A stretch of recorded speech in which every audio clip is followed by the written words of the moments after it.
I feel called to introduce angels back into the mix of daily devotional life, mainly because of the new insights that quantum physics is giving us. I think most Episcopalians, we embrace both science and technology, and we have always had a Newtonian understanding of science. So we have thought to ourselves, if something can't be proven to us, if we can't see it, then we can't be sure it exists. So for many years, the Episcopal Church just quietly avoided topics like angels and demons, miracles, exorcisms. But the exciting thing about the rise of quantum physics is that we are being introduced to dimensions that we cannot see, but that we are assured have a reality. And if that in fact is the case, then in the spiritual realm, it's quite possible that we could be intellectuals and entertain the existence of forces that are beyond human sight, but nevertheless do exist and do influence us. And angels in the scripture are influencers, both for the light and for the darkness. They stand at the boundary between what we can see and what we cannot see, what we can perceive and what is impossible to perceive.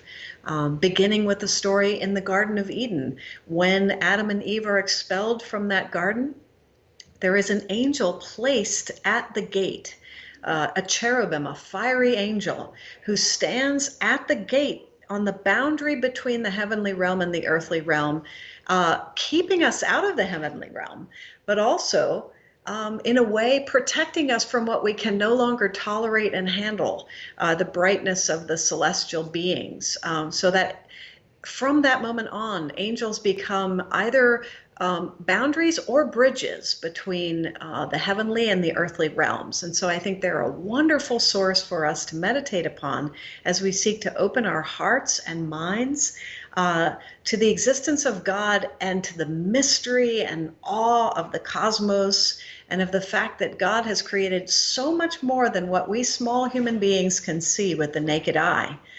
So to ponder angels is to ponder the mysterium tremendum. It's to open the heart and mind to so much more that God created. In the first creation story, it says, and so God created the heavens and the earth and all their vast array. So that God created the heavens and the earth, but there was this allusion to so much more. Scripture is so multifaceted and varied in its depiction of angels. Sometimes they're called angels, sometimes they're called men, sometimes they're called visitors, and they appear in so many different ways, from the almost incomprehensible in the prophet Ezekiel, for example, when angels appear as wheels spinning with eyes in them, something that we can't even really picture with the human mind, all the way to someone who meets you on the road and tells you something or invites you to come back home. So angels in scripture appear all over the place. They cannot be avoided. They're all over the scripture, but they have many different dimensions and facets. They can be human beings or appear as human beings. They can be celestial beings. They can be crowds of angels or a single angel. They can appear high above in the sky, or they can appear right down low with us. And sometimes they're just the sound of a voice or the feeling or influence. It seems that angels tend to only appear outside of a human being, that they never invade the mind, but demons will invade the mind and tempt the mind.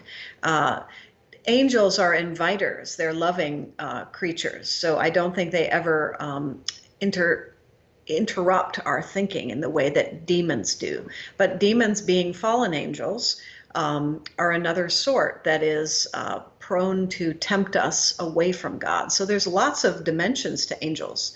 Angels fight each other. I mean, there's the great battle in the book of Revelation between Archangel Michael and Satan, which is a battle between the angels, which is a remarkable thing for us, I think, because we as human beings tend to think it's our job to defeat evil, that we need to fix the world, and we certainly need to work hard at that. But ultimately, there are other forces at work, and we are only human beings. And the scripture is clear that there's a lot more going on than what we can control. And that, in fact, there are forces fighting on our behalf, which is, to me, a great source of comfort.